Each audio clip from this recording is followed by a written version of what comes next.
All right, so we've done quite a bit of computations involving Cauchy's integral formulas, and now we are going to just unload a bunch of consequences of it, and all of these results are just amazing.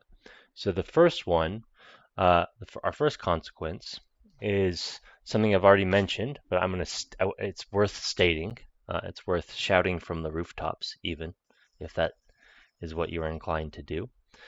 And it's if F is analytic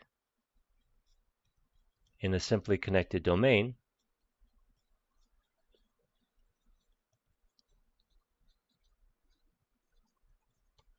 then F has derivatives of all orders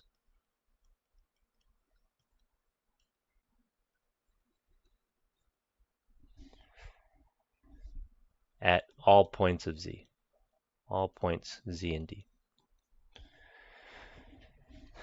Furthermore, the derivatives of F,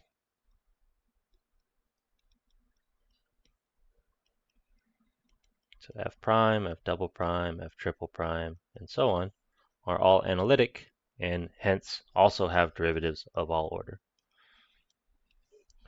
So, if the slogan here is in C, well, in complex analysis, let's say complex analysis, if we can differentiate once in a neighborhood,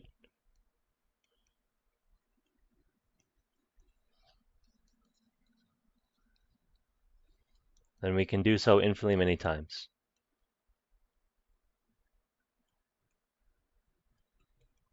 Whatever number of times you want to differentiate, you can do it.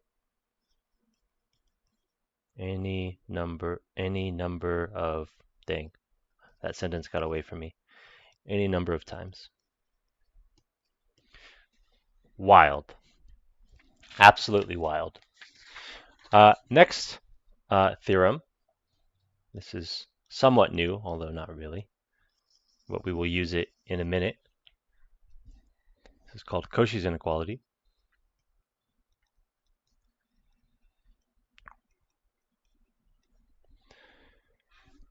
Suppose F is analytic in a simply connected domain.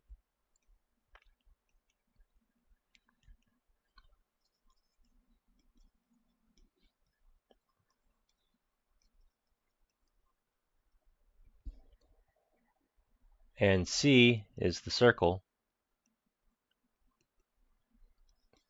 Z minus Z naught is some fixed radius R. If we bound F along that circle,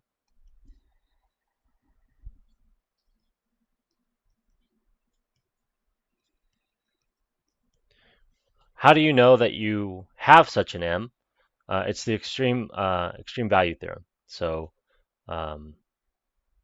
the maximum and minimum of a function are achieved, and so you just take the maximum modulus on that circle. In particular, circles are compact. But if you don't know that, that's fine. In this case, you're guaranteed an M. You just have to go looking for it. But if the modulus is less than or equal to M for all points Z on C, then the value of the derivative at Z naught is in size, so in modulus, less than or equal to n factorial M over R to the N. Let's do a quick proof of this. So the value of the modulus of Z minus Z naught over N plus 1, which is the thing that we need to compute when we are doing a contour integral in Cauchy's integral formula for the nth derivative. Well, that's going to be equal to the modulus of f of z over the modulus over z minus z naught to the n plus 1. All right, but the modulus of f of z is no more than m. The denominator is r to the n plus 1. So in particular, this tells us that Fn of z naught in size is equal to, well, by the Cauchy integral formula, it's n factorial over 2 pi I contour integral over c of f of z minus z naught to the n plus 1.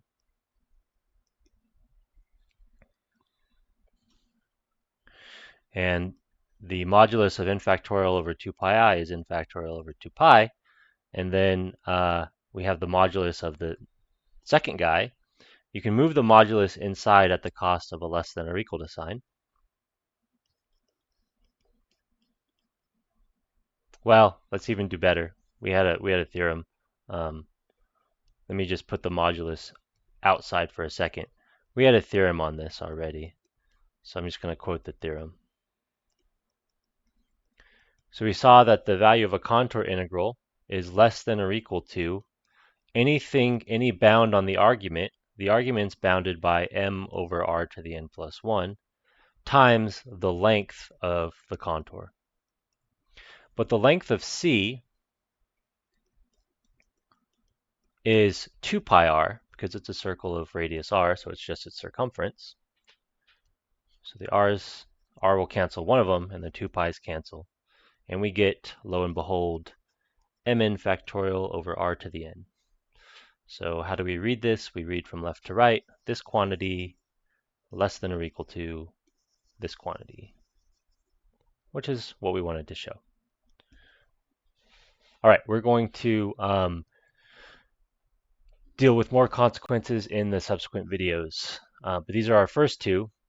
You can differentiate once, you can differentiate infinitely many times. And this is sort of a Taylor-like bound on the second derivative's value at a point.